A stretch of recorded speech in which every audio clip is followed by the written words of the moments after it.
시작하도록 하겠습니다. 찬송가 516장입니다.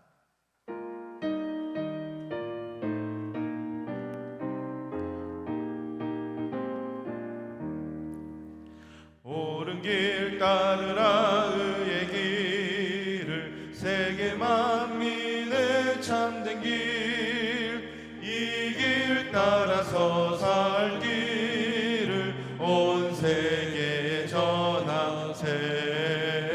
만 백성이 나갈 길, 어두운 밤 지나고 동튼다. 환한 빛 보아라 저 빛, 주 예수의 나라 이 땅에 곧 오겠네 오겠네. 주 예수 따르라 승리의 주, 세계 만민이 나갈 길과 진리요 참 생명, 내 창검을 부수고 다 따르라 평화. 어두운 밤 지나고 동튼다.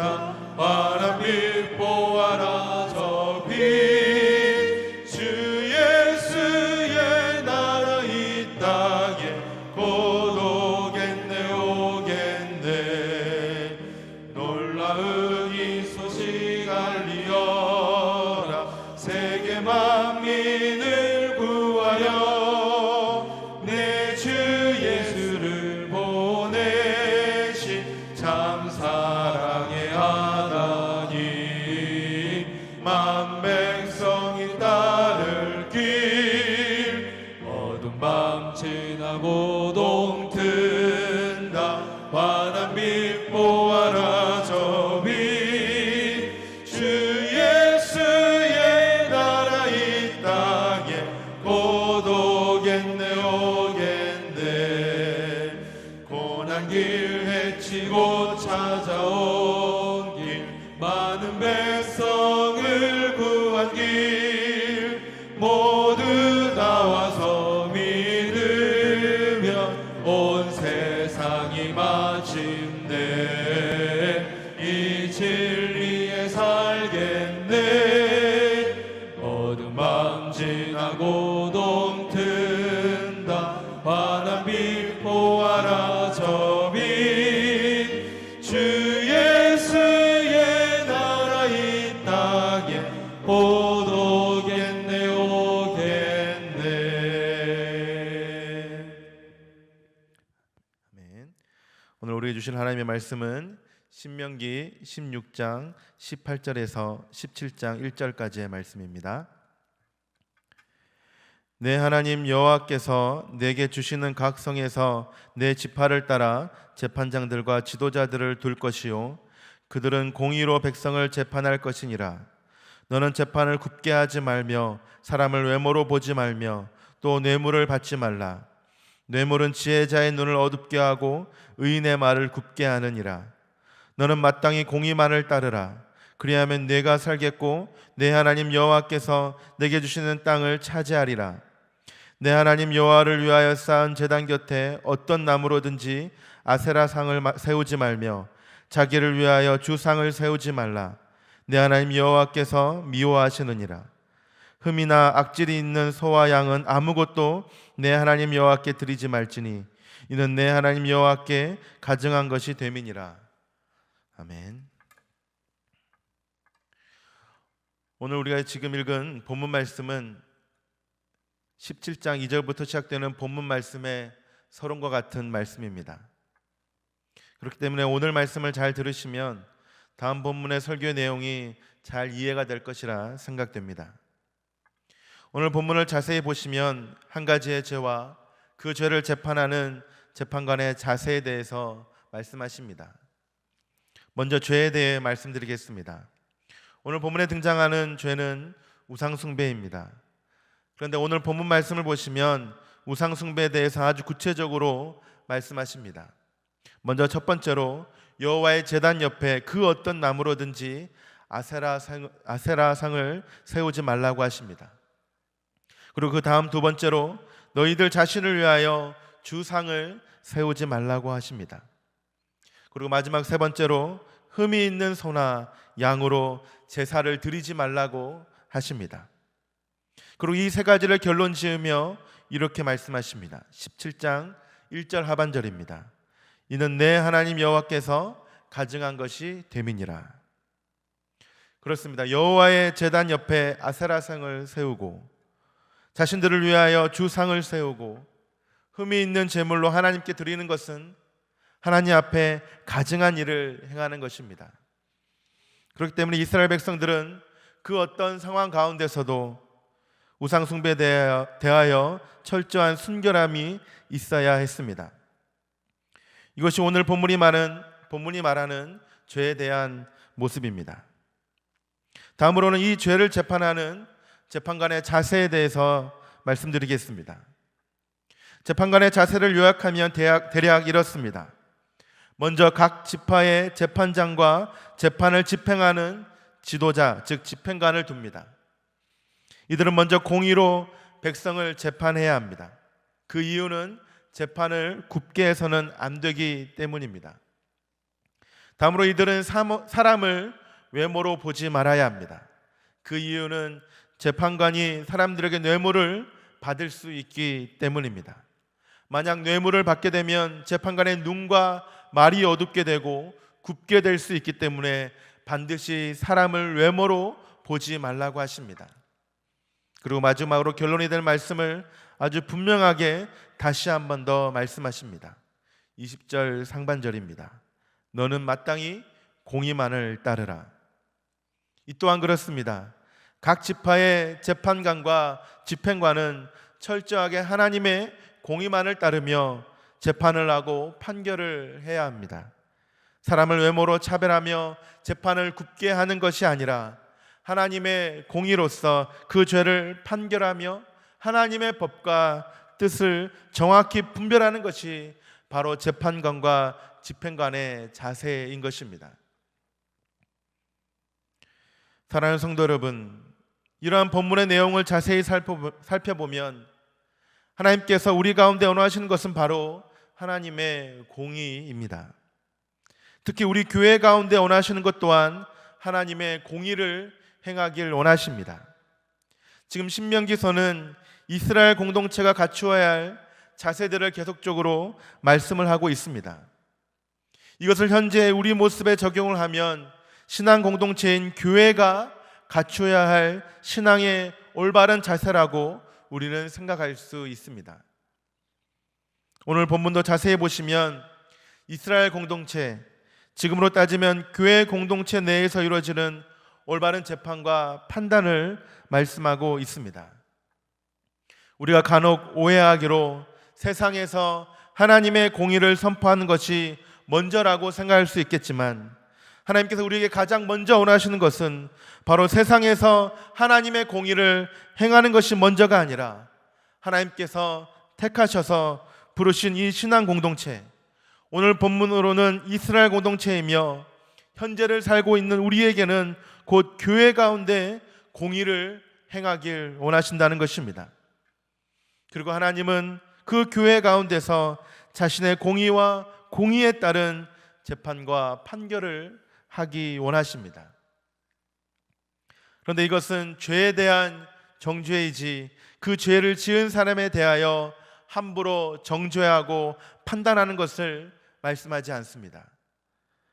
하지만 만약에 불행하게도 교회 내에서 죄를 지은 사람에 대하여 재판을 해야 한다면 교회는 그 사람의 외모를 보지 말고 하나님의 공의를 가지고 재판을 하며 판결을 해야 합니다.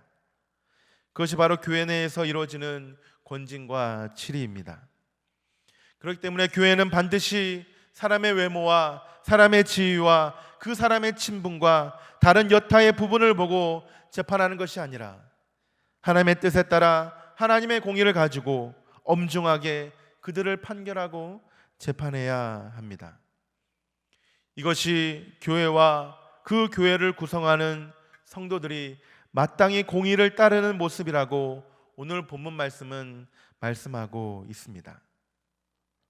사랑하는 성도 여러분, 하지만 교회가 아무리 하나님의 공의를 교회 가운데 행하길 원해도 교회 또한 아직 성화되지 못한 성도들이 모인 곳이기에 많은 부족함과 잘못을 범할 수가 있습니다. 그래서 교회는 하나님의 공의를 행하기 위해서 그 공의의 최종 결론인 예수 그리스도를 바라봐야 합니다.